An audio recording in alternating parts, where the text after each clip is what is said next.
అందరికీ నమస్కారం. ఈరోజు రాష్ట్ర ప్రభుత్వం జలవనరుల సంరక్షణ పేరుతో కొన్ని రోజుల కార్యక్రమాన్ని నిర్వహిస్తూ దాని మీద ప్రత్యేకమైనటువంటి కార్యక్రమాన్ని రూపొందించినటువంటి పరిస్థితులు ఉన్నాయి. దానికంటే ముందు వాల్టా చట్టం ఈ రాష్ట్రంలో ఉల్టా మారిపోయింది. దానికి వ్యతిరేకమైన చర్యలు, చట్టానికి నిబంధనలకు వ్యతిరేకంగా నిర్వహిస్తున్నటువంటి చర్యలపై ముందు కఠిన చర్యలు తీసుకోవాలి. ఏదో తాత్కాలికమైన ప్రోగ్రామ్స్ పెట్టి వాటిని ప్రజల్ని మభ్యపెట్టేందుకు జరిగే ప్రక్రియ కంటే కూడా వాల్టా చట్టాన్ని ఎందుకు నిర్లక్ష్యం జరుగుతూ ఉంది ఇక్కడ. వాల్టా చట్టం అంటే వాటర్, నీరు, చెట్టు, భూమి సంరక్షణ పథకం. ఏ చెట్టుని కొట్టకూడదు, ఏ చెరువుని, ఏ నీటి వనరుని దుర్వినియోగం చేయకూడదు. వీటన్నిటినీ నిఘా పెట్టాల్సినటువంటి అన్ని ప్రభుత్వ వ్యవస్థలు ఈ యొక్క పరిస్థితులకి నిబంధనలకు విరుద్ధంగా చర్యల ద్వారా వాల్టా చట్టం నేడు ఉల్టాయి నడుస్తూ ఉంది.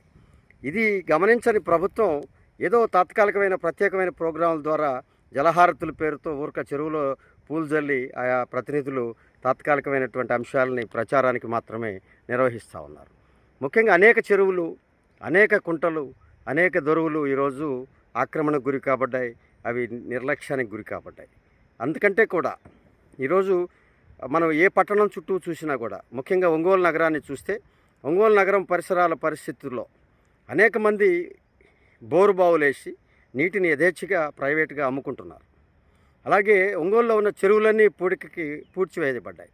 ముఖ్యంగా ఒంగోలు నగరంలో ఇటీవల కనిపించినటువంటి పరిస్థితులు చూస్తే ఊర చెరువు, అది ఊరి చెరువు, అది క్రమేణా అది ఊర చెరువు అయింది.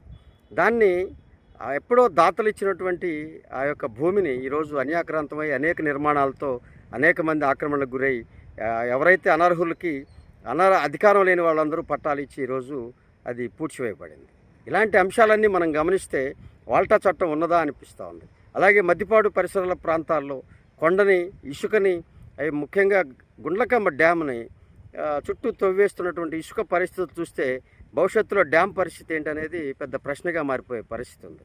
కాబట్టి ఇలాంటివన్నీ గమనించకుండా ఏదో ప్రోగ్రామ్స్ పెట్టి మనం నిర్వహించడం సరికాదనేది మా పర్యావరణ పరిరక్షణ సంస్థ ప్రభుత్వాన్ని కోరుతూ ఉంది. ముఖ్యంగా వాల్టా చట్టాన్ని తప్పనిసరిగా దాన్ని అమలు చేయాలి. అది అతిక్రమించిన వారిపై శిక్షించాల్సినటువంటి అవసరం ఉంది. ఎంఆర్ఓలు అధికారులుగా ఉన్నటువంటి ఆ పర్యవేక్షణ చట్టం వారి చేతుల మీదుగా నాశనం చేయబడతా ఉంది.